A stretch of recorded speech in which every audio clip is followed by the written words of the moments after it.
नमस्कार दोस्तों, स्वागत है आप सभी का आपके अपने YouTube channel study point Bikaner पर। दोस्तों आज के इस वीडियो में हम लोग बात करने वाले हैं दक्षिण अफ्रीका में गांधी जी का सत्याग्रह के बारे में।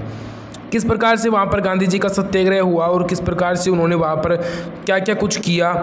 तो एक बात आपको बता दूं कि सर्वोदय विचार परीक्षा 2022, ठीक है, अगर आपको इसमें टॉप करना है, ठीक है, मेरी एक बात ध्यान से सुनना, इस बात को पूरे बहुत गौर से लेना आपको, ठीक है। सर्वोदय विचार परीक्षा 2022 में अगर आप टॉप करना चाहते हो तो ऐसी कोई बात नहीं है कि आप टॉप नहीं कर सकते हैं। ऐसा कुछ भी नहीं है कि कोई भी अभी तक बना नहीं है आपको टॉप नहीं करा सके, ठीक है। खुद पर कंसिस्टेंसी बनाए रखो, अपनी पढ़ाई को बिल्कुल जारी रखो और सच में बराबर जो वीडियोस आते हैं daily topper series, syllabus series, test, आज लाइव टेस्ट हुआ है, पता है सभी को, लाइव टेस्ट आज हुआ है, सभी को पता है, कन्फर्मली सभी को पता है लाइव टेस्ट मैंने लिया है। तो लाइव टेस्ट जो मैंने लिया है उसका लाइव टेस्ट किस प्रकार से होता है वो सभी बातें आपको ध्यान में रखनी होती है। उसी के साथ जो यूट्यूब पर आपको डेली लाइव होता है तो टाइम तो आपको स्पेंड करना पड़ेगा, डेली 2 से 2 घंटे भी अगर आप देते हो तो आप टॉपर अपने ज़िले की, मैं कहता हूँ, गारंटी लेता हूँ आप ज़रूर बनोगे। पर बात वही है कि बस खाली टॉपर बनने से तो क्या होता है, कुछ टाइम तो आपको स्पेंड करना ही होगा। तो इसीलिए आज की इस वीडियो में मैं बताऊंगा कैसे आपको तैयारी करनी है और साथ में आज मैं आपको गांधी जी का दक्षिण अफ्रीका में सत्याग्रह के बारे में कुछ टॉपिक्स कंप्लीट कराऊंगा, ठीक है। तो ये पूरा बहुत बड़ा टॉपिक है और यहाँ से आपके 6 या से 7 क्वेश्चंस आपके उठने वाले हैं। तो इस पूरे वीडियो में आपको बस इसी को क्लियर करना है। एक अपने बात में एक दिमाग में एक बात बिठा लो कि मुझे यहाँ से क्लियर करना है और कुछ सीख के ही जाना है। तो वही बात होती है, आपको यहाँ से कुछ ना कुछ सीख के ही जाना है, ठीक है। तो मैं आपको बता दूं कि गांधी जी के दक्षिण अफ्रीका गांधी जी गए कब गए थे, सभी को पता है 1893 में गए थे, ठीक है। किसके लिए गए, दादा अब्दुल्ला के लिए गए, ये भी सभी को आई थिंक पता है। अब बात कहाँ आती है कि क्या उन्होंने किया वहाँ पर, उनका सत्याग्रह किस प्रकार से प्रारंभ हुआ, कितनी बार वो भारत है, सब कुछ पूरी स्टोरी है वो क्लियरली करने वाला हूँ। तो हो सकता है आई थिंक आज का वीडियो 2 पार्ट में आए, दक्षिण अफ्रीका में सत्याग्रह पार्ट 2 में आए, पार्ट 1 आज आएगा, पार्ट 2 कल आएगा। 2 पार्ट में आई थिंक पूरा क्लियर करा दूँगा आपको, तो आपको ज़्यादा सोचने की ज़रूरत नहीं है। आई थिंक दूसरे पार्ट में भी आपको क्लियर हो ही जाएगा, तो कोई भी सोचने की ज़रूरत नहीं है, आपको बस ध्यान से इसको देखना है, ठीक है।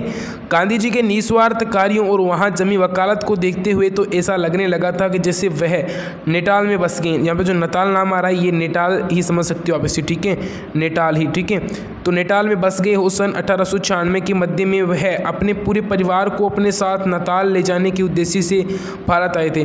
सभी को पता है गांधी जी 1896 में भारत आए थे। वो किस लिए आए थे, क्योंकि वो अपने जो परिवार को साथ में दोबारा ले जाना चाहते थे। तो 1 वर्ष के लिए उन्होंने छुट्टी मांगी थी, तो फाइनली उनको 1896 के अंत में उन्हें वापस बुला लिया गया और वो 1896 के शुरू में 97 के शुरू में वहाँ पर पहुँच गए, ठीक है।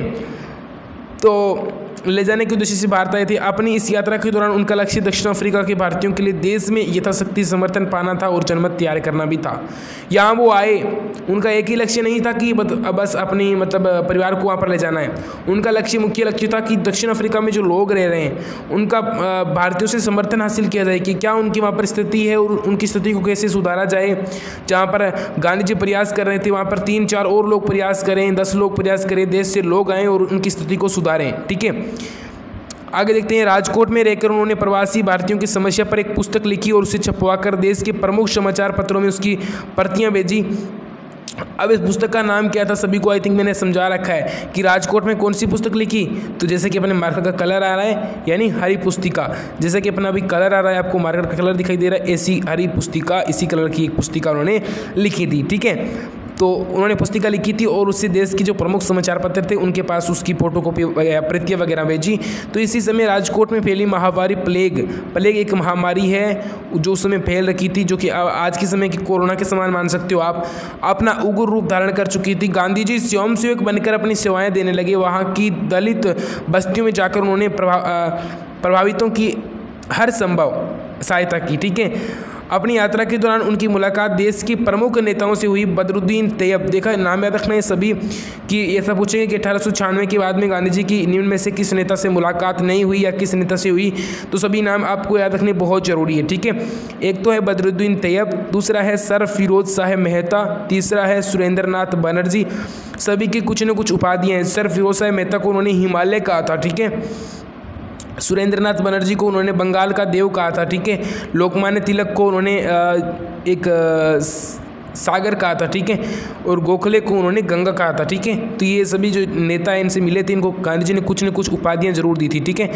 आदि नेताओं के व्यक्तित्व का उन पर गहरा प्रभाव पड़ा। इन सभी के समक्ष उन्होंने प्रवासी भारतीयों की समस्याओं को रखा। सर फिरोज शाह मेहता की अध्यक्षता में गांधी जी द्वारा भाषण देने का कार्यक्रम बम्बई में संपन्न हुआ। ये सभी को याद रखना है। बम्बई में सभा में सहयोग किसने किया? तो सर फिरोज शाह मेहता ने किया था, ठीक है। इसके बाद कलकत्ता में गांधी जी द्वारा एक जनसभा को संबोधित किया जाना था, लेकिन इससे पहले ही वे ऐसा कर पाते दक्षिण अफ्रीका के भारतीयों का एक अत्यावश्यक तार उन्हें आया। क्या तार आया? उसमें कहा था कि पार्लियामेंट जनवरी में बैठने वाली है, आप जल्दी लौटिए। मैं सब आपको करवा चुका हूं और आपको दोबारा जब रिवीजन होगा, ये पूरा टॉपिक सिलेबस सीरीज में आपके कवर हो रहा है, ठीक है। तो इसलिए सिलेबस सीरीज बहुत इंपॉर्टेंट है, ठीक है।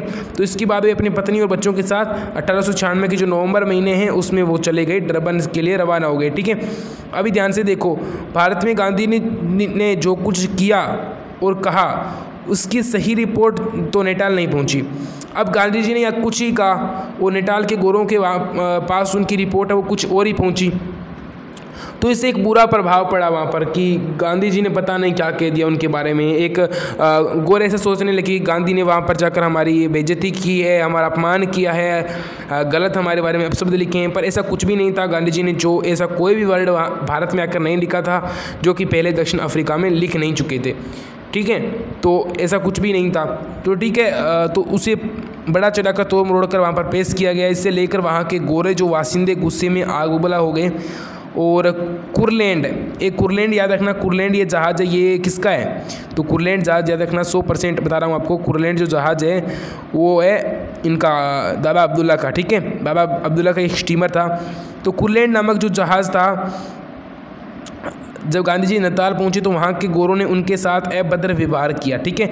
उन पर सड़े अंडों और कंकड़ पत्थरों की बौछार होने लगी। भीड़ ने उन्हें लात गुस्सों से पीटा था। अगर पुलिस सुपरिटेंडेंट की पत्नी ने बीच बचाव न किया होता तो उस दिन उनके प्राण पखेर उड़ जाते।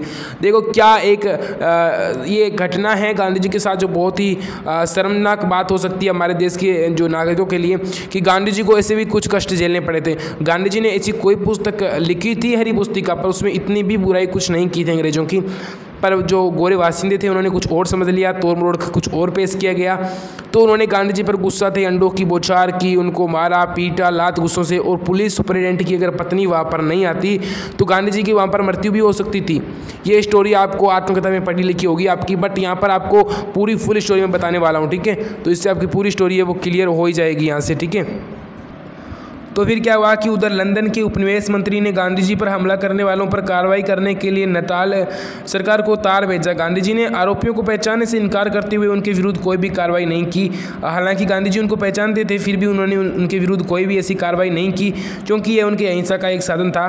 तो उसके बाद गांधी जी ने कहा कि वे गुमराह किए गए हैं। जब उन्हें सच्चाई का पता चलेगा तब उन्हें अपने किए का पश्चाताप खुद होगा। मैं उन्हें क्षमा करता हूँ। ऐसा लग रहा था जैसे कि ये वाक्य गांधी जी की न होकर उनके भीतर स्पंदित हो रहे किसी महात्मा के थे।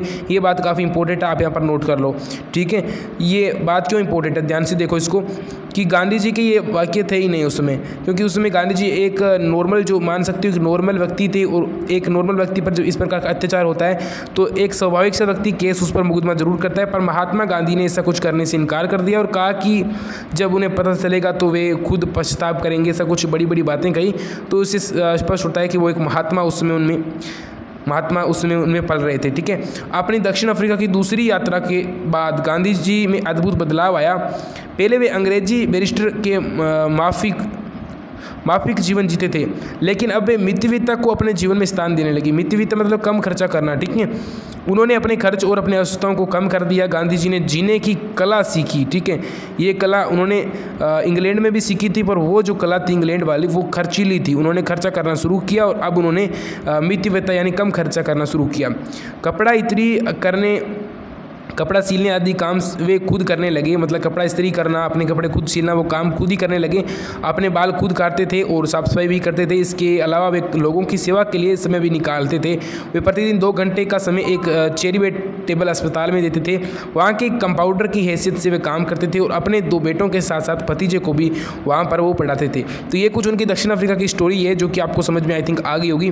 और उसी के साथ मैं आपको कुछ और भी बताने वाला हूँ। अगर आपको पेड नोट्स चाहिए इन सभी के, हैंड राइटिंग बनाए हुए मेरे नोट्स चाहिए तो आप मुझसे ले सकते हो, जिसकी लिंक आपको नोट्स जो अगर आपको लेने हैं तो आपको इन नंबर पर कॉल कर सकते हो। नंबर मैं आपको अभी देने वाला हूँ। तो अगर आपको नोट्स चाहिए तो आप इन नंबर पर कॉल कर देना, जैसे कि अभी आपको बता रहा हूँ 9549367107। इन नंबर पर कॉल कर देना अगर आपको नोट्स चाहिए तो आप कॉल कर सकते हो, या फिर आप मैसेज कर देना व्हाट्सएप पर। और इनकी कुछ फीस भी रखी है वो आपको मैं बता दूंगा। तो अगर आपको चाहिए तो बहुत अच्छे नोट्स हैं जिनसे आपका सिलेक्शन 100% हो सकता है। तो ऐसे कुछ नोट्स मैंने आपके लिए बनाए हैं, किसी को भी चाहिए तो वो मुझसे मैसेज कर सकता है। आई थिंक बहुत से बंदे उसको खरीद रहे हैं, अभी तक 50 से भी ज़्यादा स्टूडेंट्स उसको खरीद चुके हैं। तो आपको अगर खरीदना हो तो आप मुझे मैसेज कर सकते हो, ठीक है। और कुछ उसकी फ़ीस भी रखी गई है, ठीक है। तो जिसको भी खरीदना हो या फिर डेमो देखना हो कि किस प्रकार के नोट्स है तो मैसेज कर देना या फिर कॉल कर देना, ठीक है। कपड़ा इतनी करने, कपड़ा सिलने का काम भी करते थे। उसके बाद वर्ष 1899 में क्या हुआ, बोअर युद्ध छिड़ गया।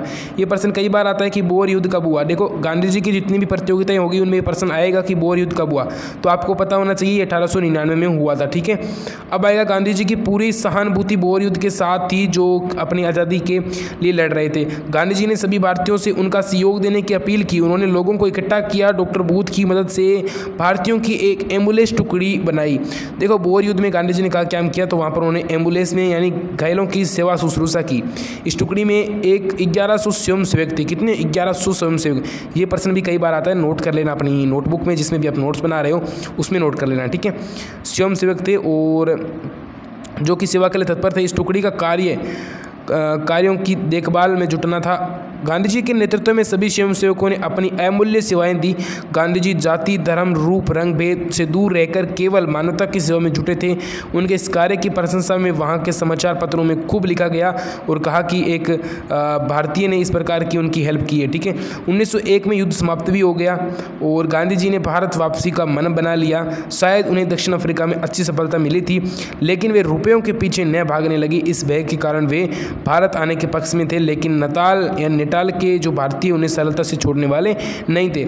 आखिर इस शर्त पर उन्हें इजाज़त दी गई कि यदि साल भर के अंदर उनकी आवश्यकता पड़ी तो वे भारतीय समाज के हित के लिए पुणे लौट आएंगे। यानी वो जा तो रहे हैं 1901 में, पर अगर ज़रूरत पड़ी दक्षिण अफ्रीका के लोगों को तो वो ज़रूर हाजिर होंगे दोबारा यहाँ पर। तो इसी शर्त के साथ वो गए। अब दोस्तों यहाँ पर हम बताता हूँ कि भारत लौटे, ठीक है। वे भारत लौट गए। सबसे पहले कोलकाता में भारतीय राष्ट्रीय कांग्रेस की सभा में शामिल हुए। 1901 में कांग्रेस का वार्षिक अधिवेशन हुआ था कोलकाता में, वहाँ पर वो गए थे।